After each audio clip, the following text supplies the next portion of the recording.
আসসালামু আলাইকুম। আমি জেসমিন নেওয়াজ আমার কুকিং চ্যানেল থেকে আপনাদেরকে জানাই স্বাগতম।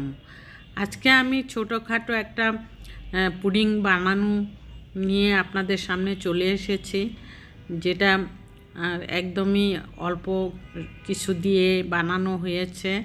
দুইটা ডিম দিয়ে, শুধু দুইটা ডিম দিয়ে আজকে আমি এক কাপ দুধ আর দুইটা ডিম দিয়েই বানিয়েছি, সেটা আপনাদের সামনে তুলে ধরেছি। প্রথমেই আমি ছোট একটা টিফিন বক্স, মানে পুডিংয়ের বক্স, এটা আমি চিনি অল্প একটু এক এক চামচের উপরে একটুখানি চিনি বেশি দিয়ে তারপরে একটু পানি দিয়ে আমি ক্যারামেল তৈরি করে নিলাম। এইখানে ক্যারামেলটা একটু লাল হওয়ার জন্য অপেক্ষা করছিলাম আর নাড়াচাড়া করছিলাম, সেজন্যই একটু সময় নিয়ে ক্যারামেলটা তৈরি করতে হয়, না হয় বেশি পুড়ে গেলে কিন্তু তিতা হয়ে যাবে। সেই চিন্তা করে একদম হাতের সামনে নাড়াচাড়ার মধ্যে থাকতে হয় এই ক্যারামেলটা তৈরি করার সময়। সেজন্যই আমি এই একদম পাশে থেকে দাঁড়িয়ে দাঁড়িয়ে নাড়াচাড়া করছিলাম আর কালার কেমন হচ্ছে একটুখানি দেখছিলাম। আর এখন হয়ে গেছে, এর চেয়ে বেশি কালার আসলে একদম কালো হয়ে যাবে। তারপর আমি ব্লেন্ডার জারের মধ্যে প্রথমেই আমি এখানে দুইটা ডিম নিয়ে নিলাম। একটা ডিম ভেঙে গেছিলো আর একটা ডিমের কুসুম ঠিক ছিল। তারপর আমি এখানে 3 টেবিল চামচ চিনি দিয়েছি। 3 টেবিল চামচ চিনি দিয়ে তারপরে 1 কাপ দুধ দিয়ে আমি এই পুডিংটা বানিয়েছি। অল্প ছোট করে যদি আপনারা বানাতে চান তাহলে অল্প সময়ের মধ্যে একদমই অল্প কিছু ইনগ্রেডিয়েন্টস দিয়ে আমি এখানে বানিয়ে নিয়েছিলাম। আর 1 পিস পাউরুটি আমি ভিজিয়ে নিয়েছিলাম, এটাও আমি দিয়ে দিলাম। আর এখানে 1 কাপের উপরে একটু পানি দিয়ে দিলাম। তারপরে ঘি দিয়ে দিব। ঘিটা দেওয়ার গ্রানটা খুব সুন্দর আসে পুডিংয়ের, সেজন্য আমি একটু ঘি দিয়ে দিই। আর ঘিটা দিয়ে তারপর আমি 1 চিমটি লবণও দিয়ে দিব। দেওয়ার পর আমি ব্লেন্ডারটা একটু ব্লেন্ড করে তারপর আমি ছেঁকে নিব। এজন্য দুধটা জাল করতে হয় না। এই শর্টকাট কিন্তু পুডিং ইচ্ছা করলে বড় করেও বানানো যায়। আপনারা যদি 2 কাপ 3 কাপ দুধ দিয়ে তারপরে ডিম 4টা-5টা ডিম দিয়ে যদি আমি বিট করে নেই তাহলে পানি দেওয়া লাগবে না, এমনিতেই অল্প একটু পানি দিলেই চলবে। আর সেইটা অনেক সুন্দর, একদম 7-8 জন খেতে পারবে, এরকম বড় করে বানানো যায়।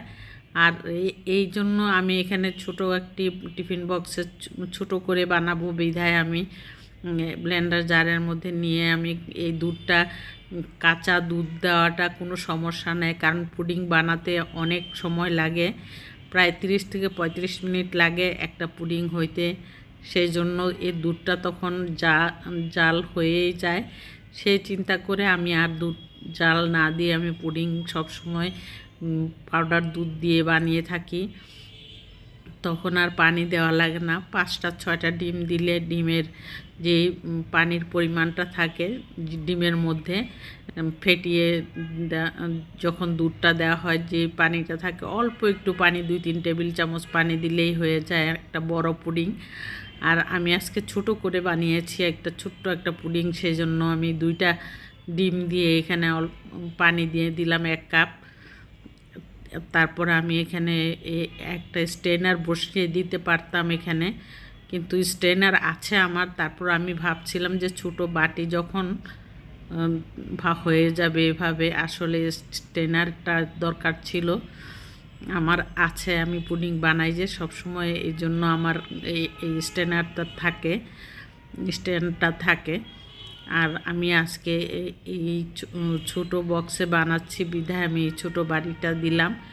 আর আপনাদের যদি আমার ভিডিও দেখলে ভালো লাগে তাহলে অবশ্যই একটি লাইক দিয়ে কন্টিনিউ করবেন। আর এই পুডিংটা হইতে প্রায় 35 মিনিট লেগেছে। 35 মিনিট পর আমি ফ্যানের নিচে রেখে ঠান্ডা করে তারপরে একটু ফ্রিজে রেখেছিলাম, কিন্তু ফ্রিজে রাখার পরে খুব দ্রুতই আমি আধা ঘন্টার পরেই আমি নিয়ে এসেছি। ভাবলাম যে ভিডিওটা করে নেই। আর চিন্তা করলাম যে আরও 15-20 মিনিট থাকলে মনে হয় ভালো হতো। খুব জলদি করে আমি ফ্রিজ থেকে নামিয়ে নিয়েছি, তবু খারাপ হয়নি, ভালোই হয়েছে। আমি আরেক দিন বানিয়ে দেখাবো আপনাদেরকে বড় করে।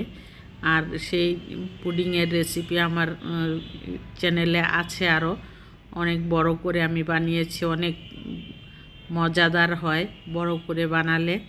সেই ডিসিশন ছাড়া বানিয়েছি। আজকে হঠাৎ করে মনে হচ্ছিল যে একটুখানি পুডিং খেতে ভালো মন চাচ্ছিল, সেজন্যই আমি এই পুডিংটা বানিয়ে নিলাম। কিন্তু এমনি খুব ভালো হয়েছে, কিন্তু বড় হলে ভালো লাগে, সেটাই আসল কথা। আর ছোট জিনিস আমার পছন্দ না এমনও, তবুও আমি আজকে ছোট করে বানানোর চিন্তা করলাম। আর এই ছোট করে বানানোর অর্থে একটা যে আমার মন চাচ্ছিল, সেজন্য আমি বানিয়েছি। আজকের মতো এখানেই বিদায় নিলাম।